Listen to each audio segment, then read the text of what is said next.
Definite గా ఎంతో books చదివితే గానీ ఆ వర్డ్స్ అనేవి రావు. కరెక్ట్. ఆ లిరిక్స్ అనేవి మనం అక్కడ తీసుకెళ్ళి పెట్టాలి అంటే అందులో కొన్ని అర్థం కాని లిరిక్స్ కూడా ఉంటూ ఉంటాయి. సో ఎలా వస్తాయి ఇవన్నీ? డెఫినెట్ గా డైరెక్టర్, మ్యూజిక్ డైరెక్టర్స్ ఇద్దరు హెల్ప్ చేసినప్పటికీ కూడా మీలోంచి క్రియేటివిటీ రావాలి కదా! డెఫినెట్ గా మనకి పద సంపద నాకు ఒకానొక సందర్భంలో దేవి గారి స్టూడియోలో ఉన్నప్పుడు వైరముత్తు గారు వచ్చారనమాట స్టూడియోకి. ఓకే.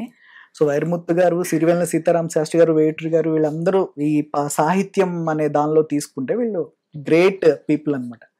ఆయన ఆశీర్వాదం తీసుకున్నప్పుడు ఆయన నాకు చెప్పిన ఒకే ఒక్క మాట ఏమిటనంటే, నీ భాషలో సాంప్రదాయబద్ధమైన సాహిత్యాన్ని నువ్వు ఎంత చదవగలిగితే ఒక రచయితగా నీ ఆయుష్ అంత పెరుగుతూ ఉంటుంది అని చెప్పారు ఆయన. వావ్!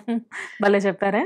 సో అందుకని నేను ఎప్పుడు కూడా literature from our origins, Sripada Subrahmanya Sastry గారి రచనలు కానివ్వచ్చు, లేదా చలం గారివి కానివ్వచ్చు, ఇంకో ఆరిజిన్ ఇంకా యాక్చువల్ గా విశ్వనాథ్ సత్యనారాయణ గారివి కానివ్వచ్చు, ఆయనవి 21 పుస్తకాలు ఉన్నాయి భగవంతుడి మీద పగ దగ్గర నుంచి మొదలు పెట్టి. నేను 21 పుస్తకాలు ఇంకా కంప్లీట్ చేయలేదు, కానీ ఆయన 1000 పడగలు కంప్లీట్ చేశాను.